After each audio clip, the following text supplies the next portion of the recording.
Juliet dropped a surprise announcement at a family barbecue. She was transferring to my college. Not just the same university, but the exact apartment building I'd spent 4 years in. She claimed she wanted to follow her passion and had settled on public relations as her new calling. Everyone clapped. Her mother cried. I poured myself a drink and stayed quiet. Later that night, I texted her a simple congratulations. She sent back a row of heart emojis. That was the last direct contact I ever had with her. From that point forward, I made sure every interaction went through other people. I stayed polite, warm even, and didn't bring up the graduation incident at all. I let her keep thinking she'd gotten away with it. She started tagging me in random social posts again, like we were best friends. I ignored them, but I watched everything she did. Juliet had a habit of bragging, especially online. She started a blog for her PR coursework and filled it with bright graphics, half-baked project ideas, and vague client shoutouts. She even uploaded testimonials from fictional brands. I started saving everything. I created folders by year, copied the posts to local drives, even screen captured her Instagram stories whenever she visited a corporate office or claimed she had a new internship. Whenever she mentioned a person, professor, peer, client, speaker, I added their name to a spreadsheet. I signed up for alumni newsletters and workshop updates from her department using a secondary email. I tracked who was speaking at which events, who sponsored which panels, and which internships were being promoted through campus channels. A year in, I saw that she was using logos from real companies in her portfolio presentations, companies she never worked for. One was a nonprofit I had connections with through my firm. I sent a casual inquiry to the nonprofit's volunteer coordinator, framing it as a fact check for a class article. They responded quickly. They'd never heard of Juliet and were not happy that their logo had been used. They asked for the screenshots. I provided them, anonymously. At a family get-together that summer, Juliet cornered me in the kitchen and asked for help updating her LinkedIn profile. I agreed.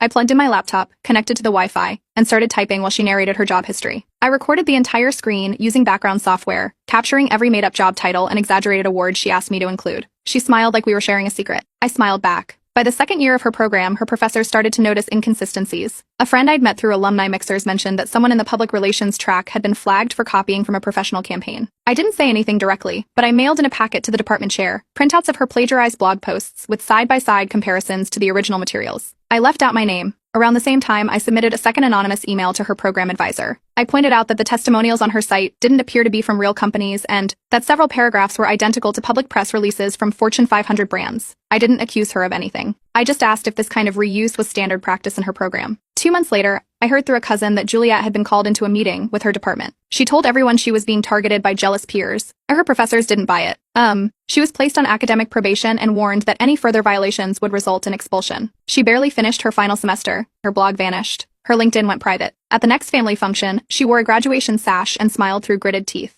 I brought her a small bouquet and handed it to her in front of our aunts. She hugged me like we were still close. I kept the video of that hug too. By then I knew exactly when and where her real graduation event would take place. She'd booked a winery just outside town, big enough for 50 guests. She made a Facebook group for it, shared the catering menu, and tagged every distant cousin she could think of. I already had a list of who she'd invited,